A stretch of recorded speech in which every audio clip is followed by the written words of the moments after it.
নমস্কার বন্ধুরা, আজকে আমি বানাচ্ছি চিতে কাঁকড়া দিয়ে কচু শাক। এটা একদম নতুন ধরনের রেসিপি, তাহলে ভিডিওটা আপনারা শেষ পর্যন্ত দেখতে থাকুন। আমি এখানে কালো কচু শাক নিয়েছি, কচু শাকগুলো মাঝখান থেকে কেটে নিয়েছি। এবার এগুলো আমি ছোট ছোট করে কেটে নেব।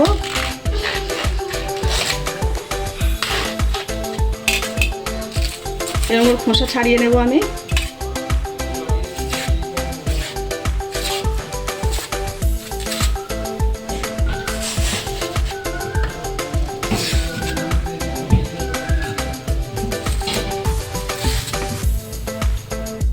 কচু শাকগুলো আমি ভালো করে ধুয়ে নেব।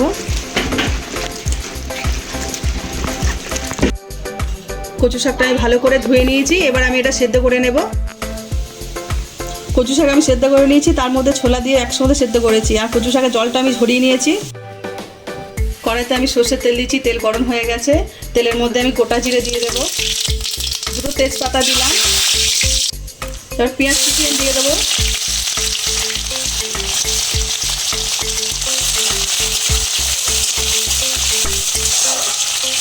কাঁচা লঙ্কাগুলো দিয়ে দেবো।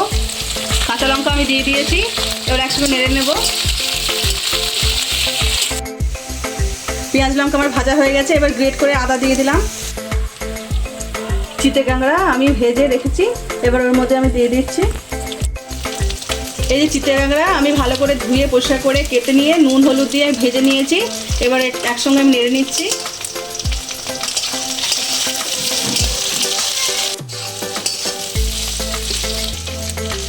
একটু আমি হালকা ভেজে নিচ্ছি।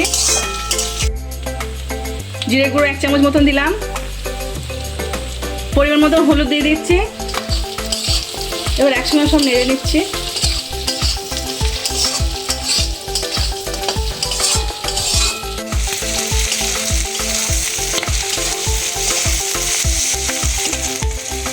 সেদ্ধ করে রাখা ছোলা কচু শাক একসাথে আমি দিয়ে দিচ্ছি। এর মধ্যে আমি আগে জলটা ঝরিয়ে রেখেছি। একসঙ্গে সব মিশিয়ে নেব।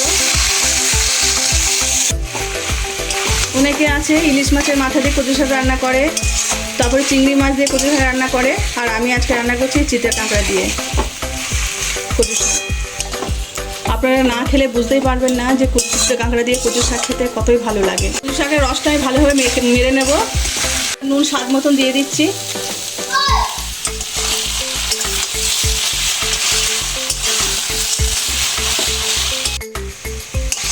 কচু শাক আমি ভালো করে 4-5 মিনিট নেড়ে নিয়েছি।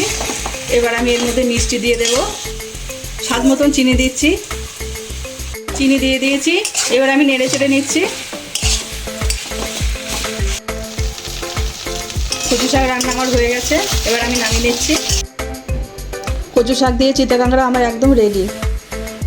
আজকে আমার এই রান্নাটা যদি আপনাদের ভালো লেগে থাকে তাহলে লাইক করে দেবেন, শেয়ার করে দেবেন। কেমন হয়েছে কমেন্টে জানাবেন। আবার নতুন নতুন রান্না পেতে গেলে আমার চ্যানেলটা সাবস্ক্রাইব করে দেবেন।